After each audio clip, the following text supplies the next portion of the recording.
Beba bomi gala me o like kokide. O de mi kuna kola shi Muhammad Ali Obaka. Amone mu miru ka ko mi choguju olopo. Oguju adunyi acha moto gbegbele. O cheche ngere dudu ko katawa lo to ko de. Ate gala jali pakapa ki to ko de. To olale nga kini ka ho goguju do. Kuma bu afọ ile ngwa. Lale aku isolo nde la ma chonle. Akididi deli because àwọn ma bi mama kan deli. So enini kuna kolai ademi pai achogba ogijwa onu akemkem Chief Sani Yakubu Ejima Oni Gala Lagos State and chairman 33 state Amomoni Gala Nigeria as a whole which is chairman mai. So record is wala kokire wala le. Oh when ke introduce amo newe ki madrawa top madrawa yo ile akọ ka ami bu akuma neti bu akuma mo oduma akuma melo na kuma chi yo ogofe na uza agba. Okay, seated by my left on Chonu His Royal Highness Dr. Amadu Ibrahim Onigala Otawori on la Chonu Amachogo Igala Lagos State Bapo. Then by my right here, Odunki His Royal Highness Dauda Ocheja Oncho Machi Onigala Lagos State. To megba me olale. Oh. Me ole ere me rutejo na gbogbo weni ni. Oh, enwe kidemu demu chakawa ya mu demu ojiji mu demu bailo. Kama ne ke ga gini kameti kadeti ya ti apolo ojimu. Ida mo ma obi. Tedu engai ki a che gene kide idukpe ka ma bi ma na mu idodon ma na ma ko ma le to balo. So inemi yorudu na teneni ene made do ataiga laita. Ene cha ataiga la. Rekere do onu gijo emo ohinwalai do ataka o ale to basa. Just like you said, the name implies Ata. Ata means father. Okay. And in Igala land, Ata is the father of the whole Igala kingdom. Wherever any Igala sons and daughters is, Ata is their father, and is the father of the land. That is the meaning of Ata. Just like in other states, like that's peculiar to my own state, Lagos State, Ata, their own symbolism is Oba. Oba means king, and Onu means king in Igala. Ata is the father of all. That's the meaning of Ata. Chief Ocheja. Enemi modoje umma je keneke kawa enkiche chi taka talelo to koi o kilo to kode enkichi agba ogujo lopo esenene atalo to kode enkiche tem enene do the night ne make enkiche tem enkiche atalo to kode. It is just that ata to na ishi but I am that more car I ba konyole imo chu ne odi ni again etechma kini ata ya kunye de ene du kichigala ya go akini ojo keke ohun ise ojo do boga gudo mo ojo keke ohun ata galashi etechma kini ata ya kunye de ma ke kapa ene ki ti omo ete ki kapa imeju gede on ke ni obogo mubu akuma ka dise ka kini ata lo to ko de be ki lo to ke aja ko at obogo mubu ene du so magala jali igba bele che make happen me e won need ke ka to gba kini e won happen ene do ani ni le no happen ni ikodu ma ki kolia ke isupe ki gaba ido himself ki atene me e won ki happen ikele ma je ma do ilo iko ki o ku pansa chi ko ku che poli ajali ilo ma do ilo ya duhu ilo le ya duhu spirit ataichi ikele ya ka shengi na ki chon ina o to na che o ina on ki dugbo na o ina won na ki dugbo o je le ya du bo ko ke mi gala jali de ya du jali in form of un gege spirit wa du jali edomo le ju gede pe o je le ya ka shengi na ngi che ina na du kini ka kini e wa be shi ka obogo bui ina bi ke kan be kon ki chata po le be ko jo de onu Gala Otawori eneke jewa inajemo keneke jemo jola gire megba ojo ki mayo do meni ogiyo di oja sabien oloma gbanuku enemu da gbododa ebune mu da kpọkọta ka ada ẹkọ yi ọma na ẹpẹ ńlá kó yí ẹpẹ abakun abajọ fa aba igbele ìtẹkọ ata ọgẹcha atachakun ata lẹkọọ ẹ náà nọma. Chief Sani Yakubu Ejima enemi kuna wọ́n tẹ̀lé ṣe kàkíní ṣeun kata lè tó kọ dẹ́fà àwa kà bọ̀ bí ẹ̀hún ṣi ẹ̀ǹkà expect wí fọwọ́ bí kò máa jọ fẹ́. ina undu ga expect dan ke ko ku ga chadwa ko jo chamachala ki do wa bogijo ma jo kolo ma ji cholo ko jo ki mo pa edu ma ko ma ji cholo ta gi dupe un kane gala ki we bie torí cholo ma woju social media ko la cholo no torí cholo che won bu gala de enwu pa e ade so aru toju bologun cholo janu ku ide ba e jo ma gala ke de ma ji cholo ena ida ngbogi cholo aja neko dai gala mela ke kale but ajo na kole icholo domo ekwe do ma tini ata gala me ije unke bi cholo na ga so ida bele ukola icholo pene ke aje maru toju bologun agba When ka chadwa enyo lojo e chadwa e chabapa e chadwa ije ibegunu goche mache de ogecha wo madogecha o apapa o amakoloyo ngwe de Christian ko ngwe de Muslim ko igbele ama tewa a ka gwoji a chalogu je kwa gwojo ek mena wa jama bile wa de abele wa won chi Christianity medongini abele wa le won chi Islam medongini iko igbele akola ojo la gbo ya lado yi wa ehun tani wa yengi chi many matene kuja kumado abigalama atakala muda bitanuko ki ola ko ojo agbo ya dun won aye achele kogu kide majigalan ila ko to pan ki che ogu ajigalan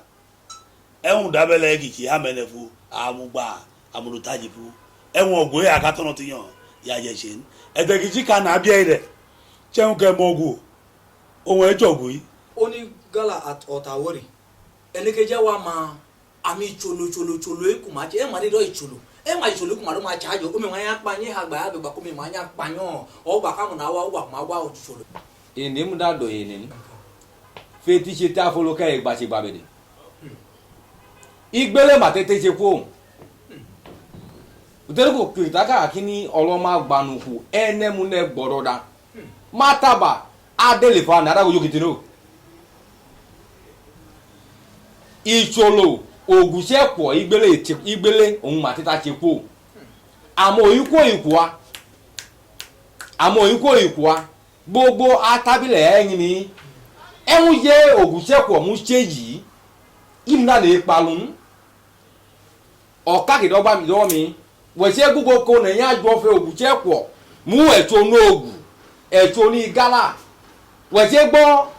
ki pastor akoka yogusepo wájọ fẹ́ akọlọjọ pai abapa ama tajo fa ta gogogogogo wa onu geun tolojo ya gbo icheche gogogogo ikeki chapel te fi e palace ai chi abirijun kenekedu nwata egucha ko la ma pawin o mami olojo o apagba medo yi bakabuke agubene agunu ge ka muta bile wade onale ajena moto cha moto gucheko ije on kerea ruku chare ya keke taka alio baje wa kekale ije nene kumale kumaru ja tagala ma eti ngudu ehun bi ta ma eti ngudu ama eti ngudu yi o ma lale na mi ale obaje do kui north mududaba ajata eni ma me tun gudu yi mele yin school toruki ma yin school ne mena martin ne gele yin school o ma male obaje do daba ai after ka le obaje lo taka take lo to ko yo agojode to ola ke kai area e fofe e ata igala igbeli je ta ise chashibun odogodomo mosque domo then church domo utaje tatan igbeli je ta utashibun ize gene ma ji eno talaka gene ma ja omi pawe o ma ja tayi bakini no na ma ja tojoji ọmọ tó ṣàrà lò ṣàánú. gbele bena àtẹrùkù kẹ́ẹ̀ka kó o yóò dín àṣà àṣìmọ́tọ́ ní ń bòkú ẹ̀ kú òjà nàìjíríà kẹ́ agbélé gọ̀ọ́sì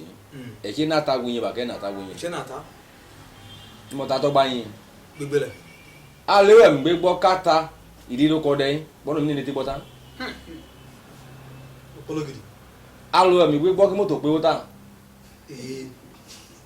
ìmọ̀ dábàá lẹ́nu mi gbé gbọ́ tán tẹ́lú ọ̀lẹ́kẹ̀ẹ́ ní ẹ̀yà ṣe mi alógọ̀ ẹ̀hún máa dín mọ́tọ́ kí yín àtúkú lọ yẹn mẹ́rin ònú màá ṣe màjọkọ̀ lẹ́kọ̀ọ́ tọ́jú òun lọ́ màá ṣe màjàgbọ̀n màkànó ń bò kẹ́ẹ́ ní aló mọ́ ẹ̀kọ́ yún mi ale ànùkù ẹ̀hún màá dọ́ka ànùkù ìṣẹ́nugbo uyín ògìgì ohun màá dọ́ka ànùkù ibò kàbó òyò òdodo ọ̀pìpì ìṣẹ̀lẹ̀ kì á nù gàgí ní amẹ́hún dẹ́ ẹ̀mdá òbè yín ké ẹ̀ má méje ṣe ní kẹ́ má méje ṣe kàtàkà náà mú ṣe gàdàgbà ìṣẹ̀n kẹ̀kẹ́ kẹ́ ẹ̀yìn òbè wọ ọlẹ́wù ẹ̀ wò àtà ẹ̀mdá rẹ̀ wà náà ànùkù ọmọ màá lè lòkó èyí ṣùgbẹ́ àkàyọ́ ẹ̀ máa lòkó òun àánìkè makù máa lè máa yọ ewé òkùchẹ́kọ̀ ewé òkùchẹ́kọ̀ ẹni kì í kú ara kì í kú eye yọ edimọ́gọ́ náà kẹ́ àkù máa yìí máa wú jí ìṣòkùchẹ́kọ̀ ẹ̀ ṣe máa yẹ bọ́ ẹ̀ ṣe gẹ̀ máa ń obìnrin ẹ̀ ta mẹ́rin máa lè wú pẹ́ka yẹ́lẹ̀ ń dàgbà bàbá ní tẹ́lẹ̀ bàbá àti yẹ bọ́ ní. ai dede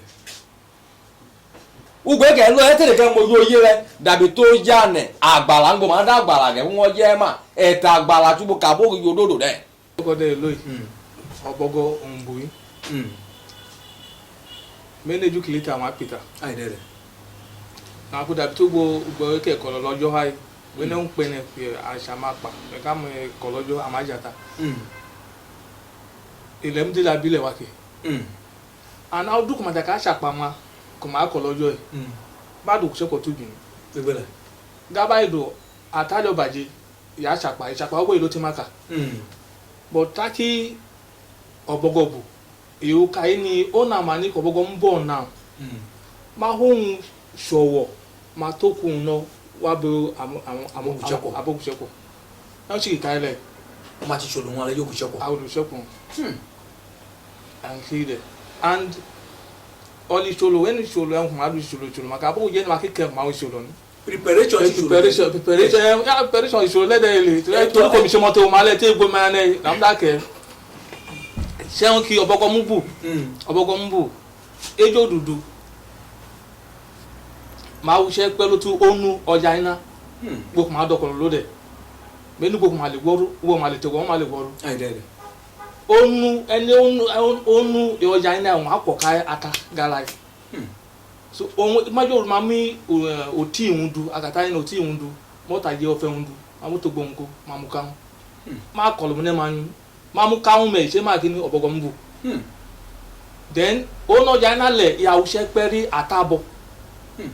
ene ki jo fatabo that is the chief priest okay atabo le ohun agwoyin ofe dede kokudu kata doji ai ichekwen ataba wonyin ekwam da won ma gbusoro atabole ya won puse ri amononu madane galomo amonoji awon hegba yo se peruma akobogo mbo malia de ne se ni sole onke a se ekwam ma si solo ekwela na lo to bo nipi eto mi na kaun ga kinto obogo mbo and ekwalo ya na me ke nelu me da kekele again ya na me ke kwa nelu to go nipi ka kan account ami chole na kele leke and ama ke pele to mo na account leke ma ji chole ma gbogbo oṣù mẹ́ta ma ji chole oṣù mẹ́ta ta kuma doko lo ta ya ina o ma gele se won ko foko ere nu oko ma lo to fo ya ina ta ma doko lo to ya ina and ma doko to ya ina ise ngbo ma da ija ida madoko dago mota oduma le yi o soro kan oduma le mali aija mamoko dago mo aba ija le ama itole ma se ya na ko madu momo awon kelege no ma ko ma won dera ne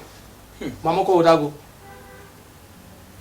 mo era no mo ma ji soro mo ina ma won tanu mo den ta ma lo to ọjà ina ọya nare ma na ko yi sole kibo ma do ya na da bala di méjì awa oh akenwu oji mo le leken ole se feru meju jali Thank you. our day position ka kini enabe awain be kenabe awain but e won kete kam da ma so magala aso mete si akini all fei so fa attack makai iso fo kon and oma ya dane kaju ya je fatan megba ogbo ka do la ile ka de yin de adabia ojo mu ne àwọn kola ki bok to balo because enwi chane mo chane ta ya no la wi ka won do mek me won wo àwọn adeju gbogbo so ugwa le ko to ugbo onua igala chief sani yakuba juma ki wa adeju de wa ngini ki àwọn dibe wa oju pe ugwa ekeji ki àwọn ko tu ugbo nu wa lele onu ota wori ne onchi agboji amacho ogu yogu chako jale kuma di Lagos ni wala lesa ugwa eketa ki akoto ugbo chief ocheja Omashi Onigala Lagos State. Omashi Onigala Lagos State megba me wala le megba me nago to abiu as megba me olukolo ugbo ka le kade yin re ojo ki do wa tojo mu ne megba me nago wala lesa